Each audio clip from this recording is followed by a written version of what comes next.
मुख्यमंत्री देवेंद्र फडणवीसांच्या अध्यक्षतेखाली राज्य सरकारची मंत्रिमंडळाची बैठक पार पडली। या मंत्रिमंडळाच्या बैठकीमध्ये 8 महत्त्वाचे निर्णय घेण्यात आले। यामध्ये नवीन ॲनिमेशन आणि गेमिंग धोरणाला मंजुरी देण्यात आली। तसंच मागासवर्गीय शासकीय वसतिगृहातील विद्यार्थ्यांच्या दैनंदिन निर्वाह भत्ता तसंच विद्यार्थ्यांसाठीच्या स्वच्छता प्रसाधन भत्त्यामध्ये सुमारे दुपटीने वाढ करण्याचा निर्णय देखील मंत्रिमंडळाच्या बैठकीत घेण्यात आलेला आहे। तर मंत्रिमंडळाच्या बैठकीतील महत्त्वाचे निर्णय आपण पाहूयात। Maharashtra animation visual effects gaming धोरण 2025 जाहीर करण्यात आलं। सुमारे 3268 कोटी।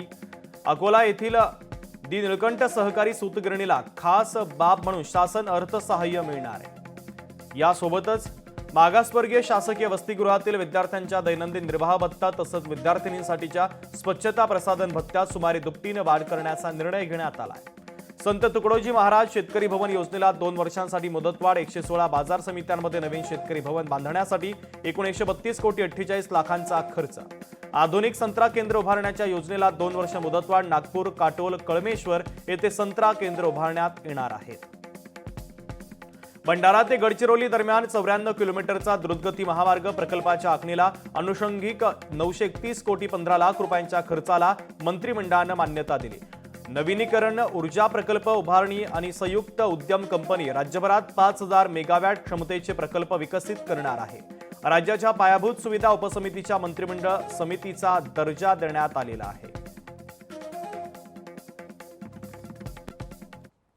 पुढची महत्त्वाची बातमी, भारतीय जनता पक्षाचं मिशन महापालिका आता पाहायला मिळतंय। तर आदित्य ठाकरेंच्या मतदारसंघामध्ये भाजपचा संकल्प आहे।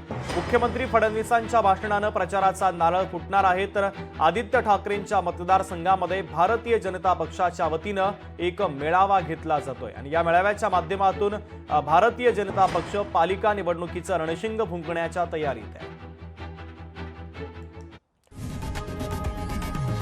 लोकशाही मराठी ऐका, पहा, जागरूक रहा।